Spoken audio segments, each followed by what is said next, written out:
Well, hello everybody. It's Kevin O'Neill. Week number 6. Well, that's six right there. I couldn't get my fingers to work. Up 11. I couldn't get my fingers to work there.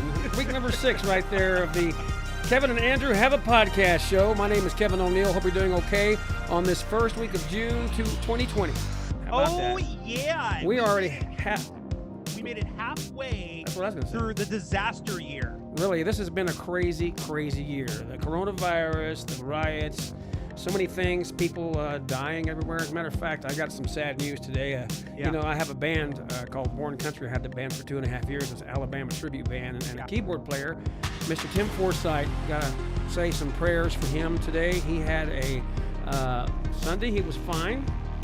And I hate to start out with bad news right away, but I'm going to do this to get out of the way. Sunday he was fine. He was on the internet going, I need a car. I want to buy a car. My truck he had an old truck and he wanted a new car to get. He wanted to buy a used car. Monday he's in the hospital. They rush him to St. Mary's Hospital and they fly him to Loma Linda, down in the San Bernardino Redlands area, and he had a torn aorta in his heart. Oh no! And he is now on life support. I have sad news also. Not the best way to start the show, but news is news. A very good friend of mine from my time in LA doing music, recording artist Chris Truesdale, passed away from COVID-19 this past week. And I was friends with Chris. I remember when Chris was he was in a boy band. Right. And with Jesse McCartney, who was just recently featured on The Masked Singer. And I remember when Chris was trying to make a comeback. I was introduced to him and I was trying to get to know him better to see what producers we could try to get him with. Right. Because I had a really good network in Los Angeles. And the time that I spent with him, he was such a fun guy. So funny. The first time I met him, he made me dinner. Orange chicken and white rice. The white rice was crunchy, so he wasn't the best cook. But, so thus your post earlier I saw on Facebook, crunchy rice. But the story that I have to share about Chris is it's a funny one. We used to drive around Hollywood, and I used to have a convertible Mercedes, and with the top down, just a bunch of young kids just being stupid. I told him because as we were talking, this particular song came on the radio. And I stopped him from talking and said, "Hey, wait! If you want something to go viral was like a new thing at this point in time. Right, so it was like the thing to do." I said, "If you want something to go viral, you should cover this song." And I cranked it up, and he did the most amazing version of the Beautiful Soul song, sang by his former bandmate Jesse McCartney, that I've ever heard. And I just thought, man, that would be awesome.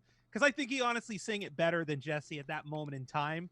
And we just had a laugh of it afterwards. It'd almost be like Lance Bass coming out and doing like Justin Timberlake's Mirrors song or something. You just don't see that from former band members. So he was a good guy, really funny, a lot of energy, amazingly talented. And when I got the news through somebody else that we know, I was in complete shock, absolute shock. Well, that's the same thing with me, with Tim. I played with Tim for 2.5 years. He's a very talented musician, kind of he's kind of an oddball kind of guy. He was kind of eccentric a little bit, but he was a really nice guy, really mild-mannered and kind of a quiet, not really very loud guy. And he was pretty modest about a lot of stuff. But, man, the man was talented. He played the bass and the guitar at one time, but he was hit by a car. And it made it pushed his arm back, so he's not able. He also plays the violin, the fiddle, in the band as we called it. And you hold a violin like this, and you play it like you hold it up to like this and play it. Well, his arm was messed up, so he put it on a stand, and he played it like a little cello. So we called it the baby cello, and he played that for he played the fiddle, the flute, the saxophone, and the piano, the keyboards, and he was talented. He was classically trained. He sang harmonies. And he's on life support now. His daughter is at Loma Linda. They're not letting anybody go into the hospitals supposedly because of the coronavirus and the COVID-19. And they told her that she needed to come down because I guess they're going to unplug you from life support. And it makes me sad. This just all of a sudden happened. You think everybody's okay, and then it's sad. And I'm Yeah. just, people have been calling me today going, what's the deal with Tim? I don't know a whole lot. I heard from another band member that, is filling me in and keeping an eye on his sister's Facebook page, or his daughter's Facebook page. And it's very bleak. It's not good at all. And I think everybody that's listening to the show right now, take these examples, mine and Kevin's, in your own life, on your lunch break if you're back to work, or maybe today when you decide to have lunch if you're still at home. Call up an old friend, somebody that you probably haven't talked to in a long time, and just see how they're doing, how they're getting through. It's important to keep those relationships. It's important to make sure that you keep those intact and check in on each other. It is important. Mental health is a huge thing, and I think we get so wrapped up in our own lives, not on purpose, that we tend to forget that humanistic quality of communication with one another, with familiar faces. Well, it's I guess it's part of life. Death is part of life. But when you know people, it's just and you haven't talked to them in a long time, and then all of a sudden they're gone, and you can't say the things you wanted to say, or and that's the thing. There's so much hate and distress in the world right now with all the rioting and all the things going on and the whole bit. I just feel like you should say call somebody up you haven't talked to in a long time, make amends with them, family members, old friends, whatever the case be. Call them up and talk to them and be friends with them and try to let bygones be bygones, because life is too short here on this earth, and you don't know exactly the day that you'll be gone. And I agree. There are many miracles too. I'm sure a lot of children are being born today, and I don't know. I hear people say they don't want to have their kids be born in this time, and they don't know if they should have kids or not because of the fact that the virus and the riots. Yeah, just skip. Let's just see how 2021's looking. Right. So, racism is what we're talking about today. We mentioned this last That's not a week. very popular topic, is it? It's not. Well, it's popular, but not for the reasons you would think. We talked about this last week, and we wanted to hold off to make sure that we got some really good guests for the show. And we did. I think, and we did. We have a guy out of Chicago and a lady out of California that are going to be joining us here today on the show momentarily to talk about racism. As everybody knows by this point, the biggest news to hit the world in recent weeks was the death of George Floyd in Minneapolis at the hands of 4 police officers, one specifically who had his leg on George Floyd's neck, right, which was as a result caused him to. And I will just like to say, that they have charged the other 3 police officers now, too, which they have, and they've upgraded the charge from 3rd-degree manslaughter to 2nd-degree murder. So I guess the question then is, Kevin, does activism, does that actually help push things along? I mean, if you think about it, I honestly think the protests helped get that message forward. I don't think it would have happened any other way had it not been to the degree that it was in this country. The degree meaning? It was a very impactful, and there's protests still going on, but the response is what I'm talking about. It was very overwhelming. Right. The response was, the protests are one thing, but the violence and the looting is another. And, lots of innocent people were, lost their properties and their businesses and their, lots of many things. And, that's the thing that upsets me. But, the protests are fine. I believe that, that you should protest if something like this happens. And it's happened many times before. It's happened many times before. And, there's always been protests. But, a lot of the people that are protesting, in my mind, Andrew, are people who are good people who want to see things right, want to see things become right for people of color, for people of all races, and equality. And I think that's a good thing. What I don't think is a good thing is that there's little fields of people, of cells, little cells of people, fringe cells, whatever you call them. They're fringe. Okay. There was a fringe. I can't think of what the name is of now, but it's a fringe cell. And basically, these little cells go within and they cause trouble among these protesters who are doing peaceful things, and then the looting gets out of hand. People start getting crazy, and of course, other people come in that, and when you walk away with a free TV and free shoes and all these things, I just, it's sad to see that. I just don't like that. Right. Well, I wanna welcome our first guest to the show today. ManUp Real Talk is a podcast. It's episodic. It's based out of Chicago. It's hosted by Michael Wiley and Philip Hines, and they explore subjects that cover current events and pop culture with a barbershop type of vibe, which I think is like really, really cool. All right. So on the show today, we have Michael Wiley. Michael, thank you for joining us Michael. from Chicago. How are you? Man, I'm doing good, man. Glad to be here. Appreciate you guys having me on. We're glad to have you. I don't know how the protests were looking in your neck of the woods, but out here in California, they got pretty hot and heavy from what we're used to in Los Angeles.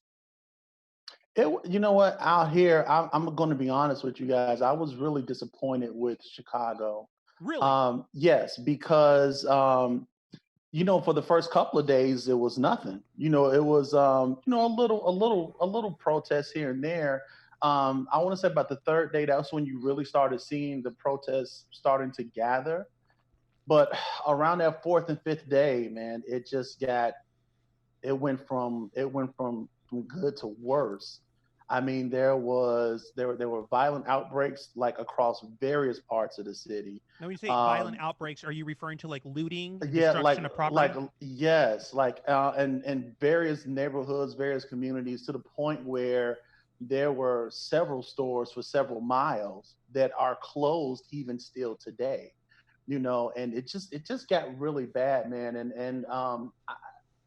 I heard Kevin speaking earlier. I have absolutely no problem with the protests. Agree. But I do have a problem when it gets to the violence, when it gets to the looting, when it gets to the destruction, because to me that makes no sense, right? That nothing good ever comes out of that. Well, it's a reflection. It's a reflection of people are trying to do the right thing, and this is what causes for problems. And I think this is what promotes a fact that causes racism, is that these cells, like as we were talking about, get into the cells of people that are friendly, and they do protest, and they're just, they're doing peaceful protesting, but then these other people make these things bad, and it causes problems. And then of course people begin to judge, and and it's a terrible thing that needs to stop. Absolutely. It's in Los Angeles, because we have helicopters everywhere. When they're filming the looting happening in Hollywood, and I remember this specifically because I scratched my head like, that's California for you, or that's LA. There were looters showing up in the Mercedes and the Maseratis and the BMWs and just throwing shoes and stuff into the cars and just leaving. And it's just like, who are these people that are actually looting? There comes a point where you just have to. At first I was like, wow, this is a big deal. People are super angry. And that's why the looting and the damage and the burning of police stations is happening.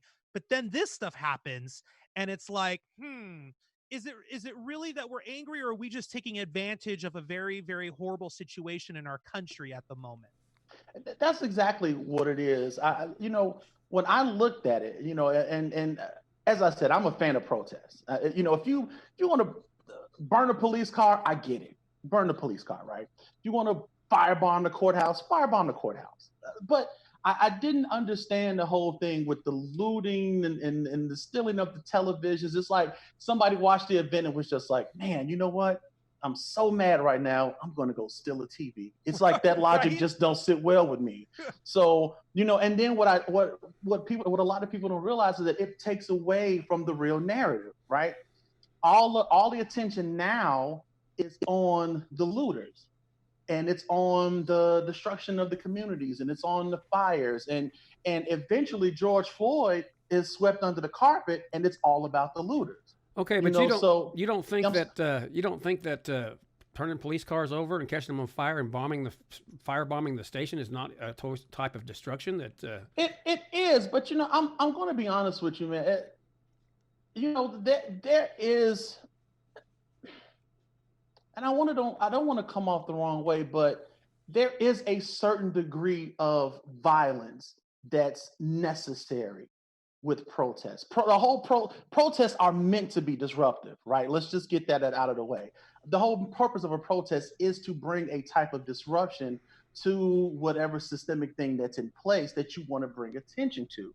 Now, when it comes to the destruction of property and things like that, I there are many instances and many references in history where violent protests actually brought about change. Not all protests were peaceful.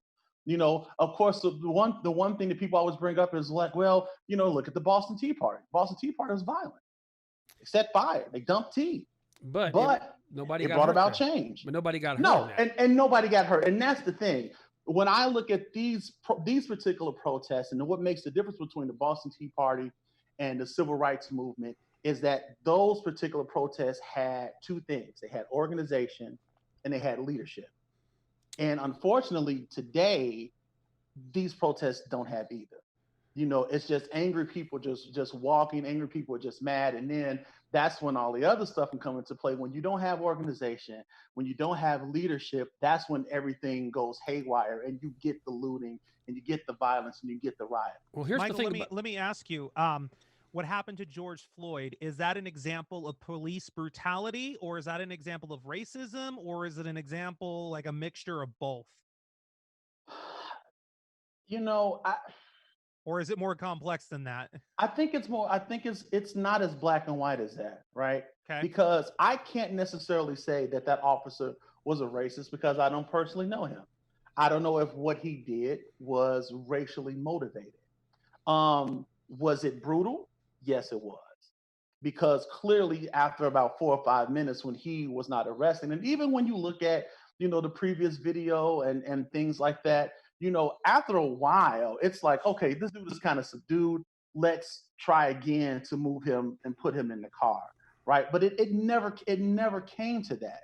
And what a lot of people don't realize about resisting, and I tell everybody this, the body's natural reaction to being pulled is to pull back. It's like if I was to come up and I was to snatch you, Kevin, the first thing you're going to do is pull back. And you don't care who I am. Absolutely. You don't care from a policeman. It's like, hey, don't pull on me like that. So a lot of times it's not that people are resistant. It's just a natural reaction. Like, hey, stop pulling me, or whatever. But what happens though is that when it is a white cop and when a black man is killed, it becomes a race issue. It automatically becomes a race issue. Why do you think that is, though? Why do you think that it becomes a race issue? I mean, because it happens to, I'm sure black cops have actually done this to white people. There was a black police officer in New York killed just a few days ago, a female, and there's no outrage for her. I mean, why would they, what do you think that deal is with that? I think because it's more commonplace in our communities. Why is that though? Like, why? Because when you say commonplace, doesn't that leave room for the stereotypes that people think like, oh, it's a black neighborhood, so there's going to be more violence? Like, why is it like that? I don't know. You know what? It is a bit of a stereotype, man. It's like when I say it's commonplace, you got to understand these events that we are coming into the knowledge of. This stuff isn't just starting to happen. It's always happened. It has happened for a long time. It's happened for a long time. You know what the difference is? Social media. The social media does make a difference. Telephones with cameras. You figure the one that was really highly publicized was the Rodney King beat. That was back in the early 90s? 92. When it was caught on videotape. And if you think about it, that's what kind of started this whole voyeuristic thing with, police and the police. And even then, with it being on tape, those guys got off scot-free. Do you think when you say that, policing the police, do you think there needs to be more of that? Absolutely. So Absolutely. So you believe it is an issue as far as the way police operate in this country? I believe it's an issue because I believe some police, not all, but I believe some police have kind of this sovereign citizen kind of mentality, like they're above the law. When in fact, they're not above the law. They're just supposed to help enforce it. But in most cases, they believe that they are above the law and they act above the law. Okay, And because I'm, go ahead.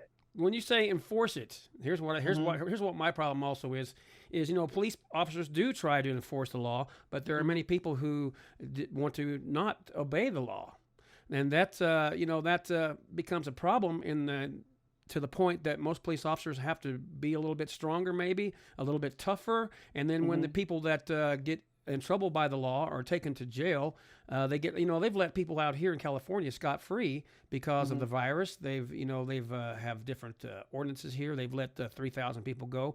I mean, if these people don't get any punishment, how are we supposed to control people who break the law? I mean, and the police are not able to do so as well. It's not that I don't think that the police shouldn't be able to police. I think it's how you do it, right? I believe that, like, when you look at policing, to me, it's like when I was coming up, they used to have beat cops, right? And these beat cops used to walk the streets and they walked the neighborhoods and they got to know the people in the communities. They got to know the kids in the communities. They knew that neighborhood. You knew that officer. So if things kicked off, you can go to Officer Friendly and say, "Hey, man, this is what's going on." Or if he saw you doing something, he would say, "Hey, now because you had that relationship with him. I don't know these cops around here, and they don't even spend the time to get to know the people in their communities, in the So what? very communities that So they're what putting. That changes? What changes that they don't do that anymore? I think it's just a mentality where it's just, the whole idea really of community has gone, man. It's different. Well, It's a different time. It's like when I was younger, I couldn't go 4 or 5 blocks without somebody saying, I know your mama. And it was true. They knew my mom. It was the weirdest thing. So it was you had that whole village raising a child type of mentality back then.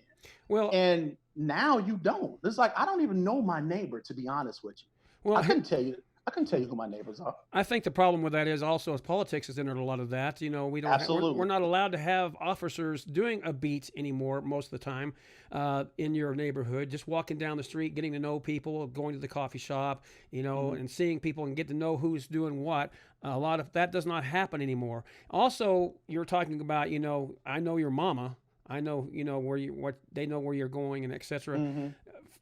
Family and friends don't hang around together much anymore, and a lot of No. moms and dads don't raise their children to me like they used to, where they kept an No. eye on them. A lot of kids go every place and do things, and there's not the discipline that used to be. Would you agree with that? Absolutely. There, Absolutely. so There is no big mom anymore. Nowadays the average age of grandma is what, 35, 40? yeah, I mean, Yeah, seriously, it's yeah, like yeah. there's no big mom anymore. There are no more matriarchs in the family. It's like you got mom and daughter going to the same club. and they're friends. So They're that not. They're that that element of family and the element of respect for the elders and all of that stuff, man, that's gone out the window. and I And Is all of those things play a part. is race as big as an issue in this country as the protests are presenting it to be? I believe I'm race sorry, I'm will sorry, racism. no, That's is racism as big as a deal as the protests in this country are presenting it to be? yes. Racism will be a big I believe that racism will always be a big deal in this country until both sides are willing to come together and have that difficult conversation. that's what I was going to and ask and you. and and unfortunately they're not. You're going to all and these elements will always be in play, and they're going to always exist until somebody. And racism is America's bastard child. It's this redheaded stepchild that they don't speak of, right? It's always kind of like, we know it's there, but we kind of hope that it goes away eventually, so we don't have to talk about it. Let me ask you. Recently, I don't know, maybe in the last couple of years, have you been the victim of something that was like a racist moment where something was done to you or said to you, and you're like, damn, they were just being racist to me? You know what? I don't want to call it a racist moment. Let's just say that there was a moment when I was reminded that I was black. Okay. And then, like, what do you do in those moments? Like, Mm-hmm. do you address it like, hey, that's not cool, such and such, blah, blah, blah? Or do you just kind of ignore it and go on? Well, you try to address it because it all depends on the person and if they're receptive enough to receive it. It's like I was having a discussion with a gentleman about the whole Black Lives Matter movement, Mm-hmm. and he mentioned, well, he mentioned, of course, all lives matter, and I'm like, that's not even the debate. It's just like if you were to say, you know what, Mike, we got to save the rainforest.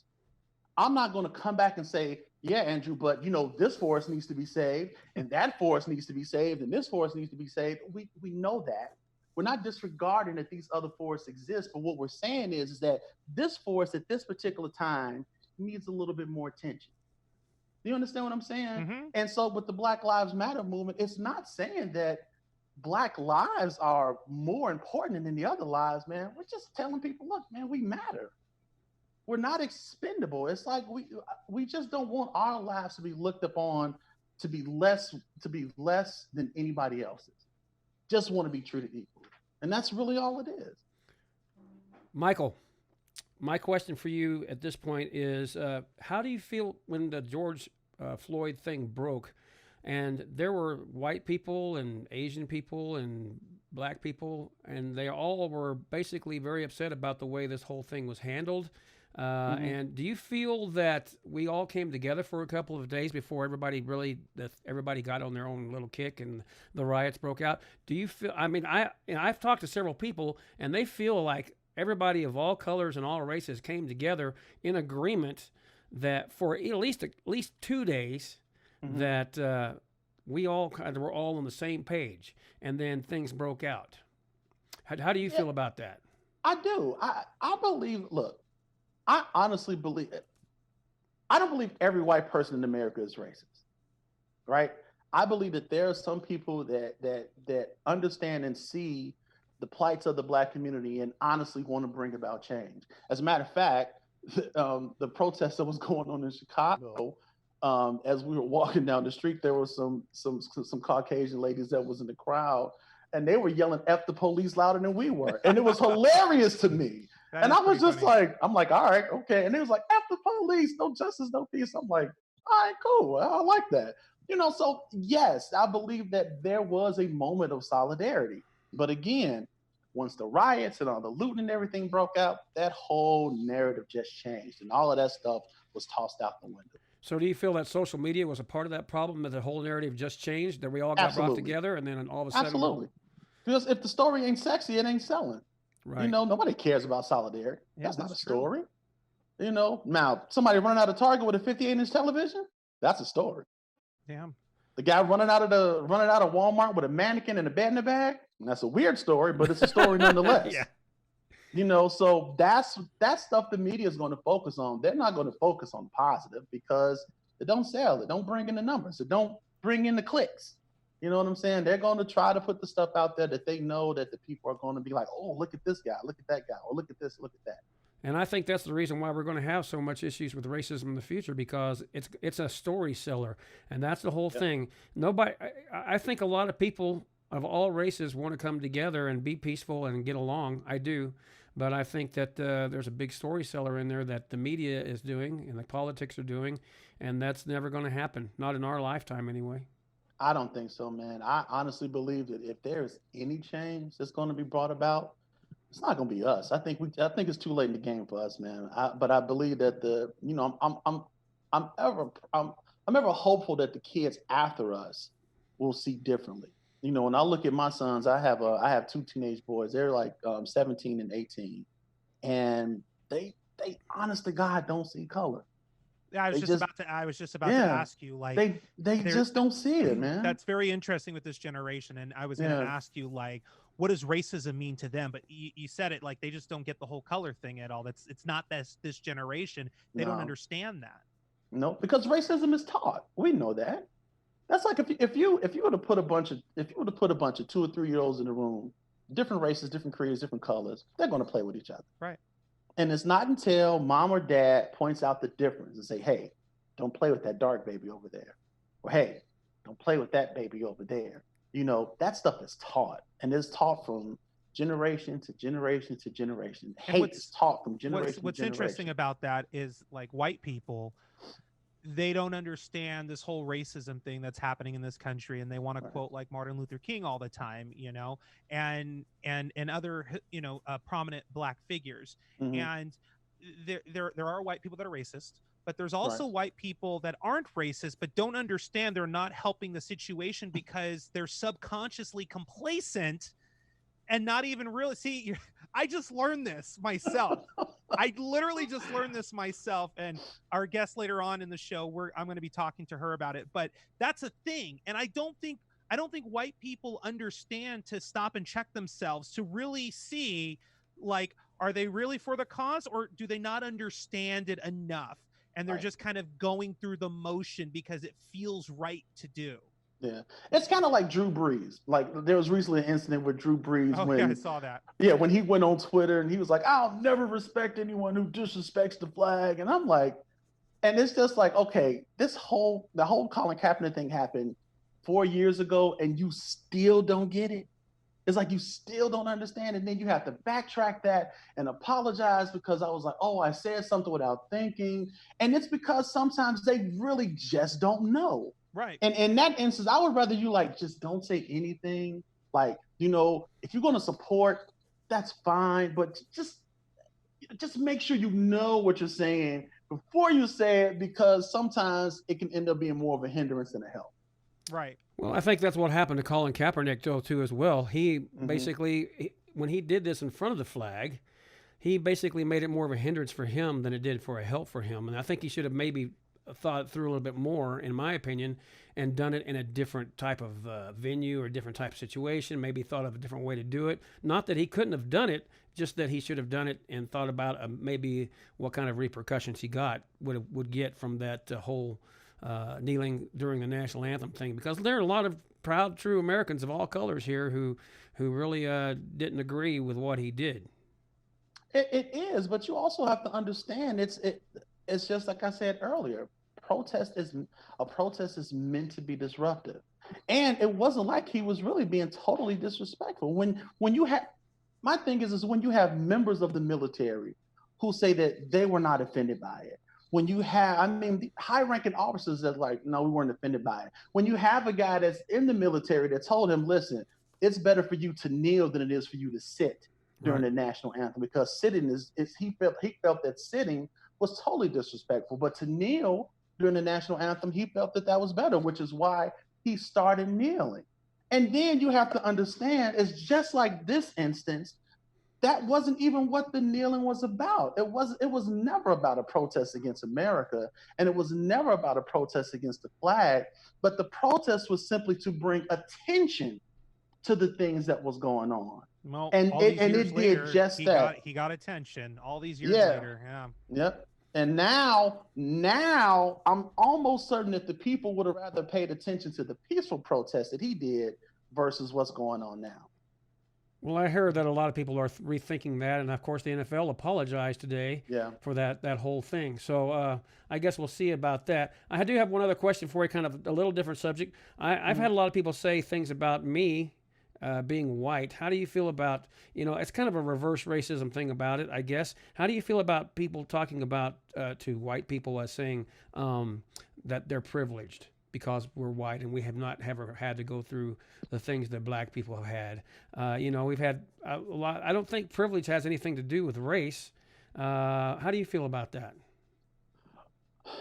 I think there is a certain level of privilege that white people have, right? I mean, it is, if you think about it. It's like we have to. Me and you, if we were going up for the same job, the chances of you getting hired are more likely than I am, because even before they even look at my resume, before they even look at my work history, before they even know what skill set I have, just because the simple color of my skin already puts me behind. And you always hear people say, black people have to work twice. We have to work twice as hard. We have to be twice as smart. We have to be double just to be at an even kill, to even have the same chances that you have simply because of your color. And you know what? That is the conversation I hear again and again from a lot of Black people. Yeah. And in my world, I can't make that connection because I was never raised with like racism or judging, you know. And it just I grew up in a very conservative area of California. A lot of people were Republicans. A lot of them to this day they voted for Trump. And but growing up in this bubble, I still was never taught that whole color thing. So it never made sense to me. So as my family are immigrants, so like I'm half white, but I'm white enough that I get it. Like I'm starting to understand more now what the privilege is and how much harder, like you're saying, that you would have to work like twice as hard and do things twice as hard just to be at like a competing level.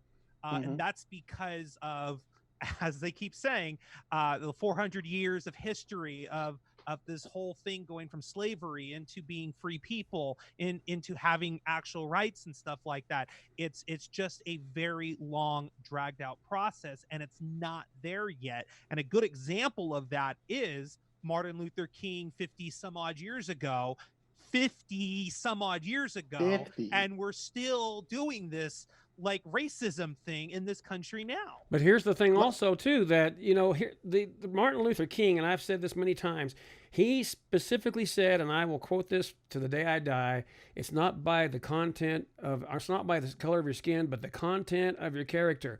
If you go to work and you work hard and you get an education and you earn the degrees, you get your bachelor's degree, your master's degree, your PhD, whatever the case may be, and you go apply for a job, there is no reason for them to judge you by the color of your skin. Because right, but yet we're still having this conversation 50 some odd, I'm not good at math, so I'm just rounding, 50 some odd years 1963. later, why are we having that conversation? Because it may never have actually really gone away. Otherwise, why are we talking about it? We're having this conversation. Because it still happens. Look, I've worked in retail I worked in retail and customer service for over 20 years. I've worked in the managerial field, and I've worked with other managers, and I've been part of hiring processes and everything. And I have witnessed personally resumes being thrown in the garbage simply because they looked at the name and was like, nope. And when you looked at the name on the resumes, they were Black names. It wasn't Chad. It wasn't Julie. It was the Tyrones and the Lakeishas. Those resumes are just trash, just thrown away.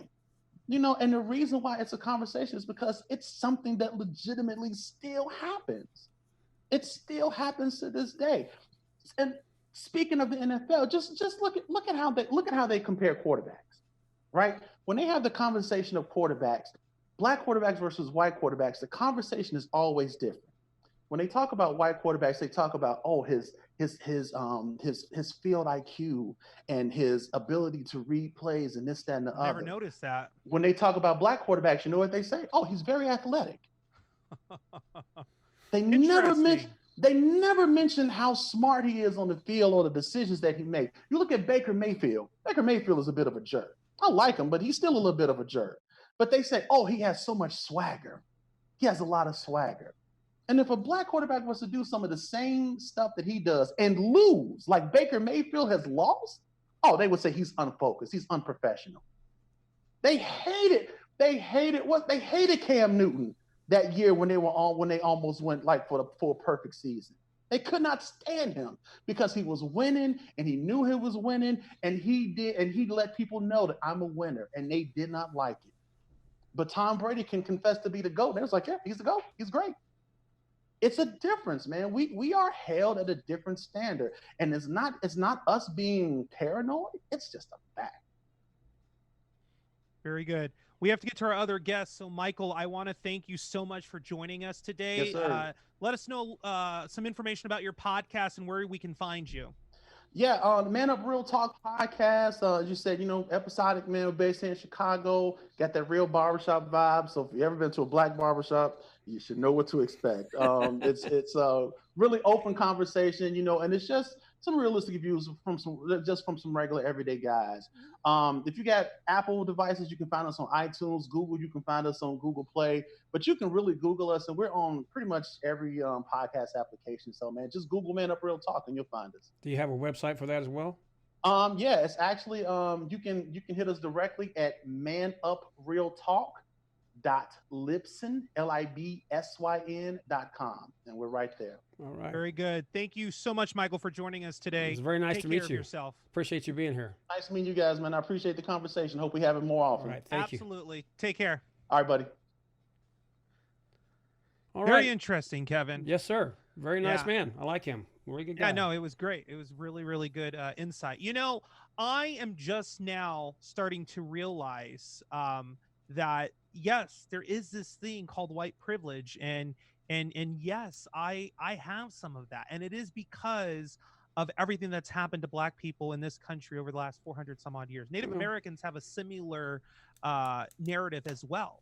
Well, I have to disagree with that, I guess, because I grew up on a farm, and I grew up, in New Mexico, and my mom was a waitress and my dad was a truck driver, and I think the privilege was that I had to work, and in order to get your privileges, and growing up, you have to work and earn those privileges. The idea, though, is that the majority in this country is white, and it's harder for white people to understand there's a disadvantage for other races and other people of different colored skin in this country because it wasn't their country to begin with.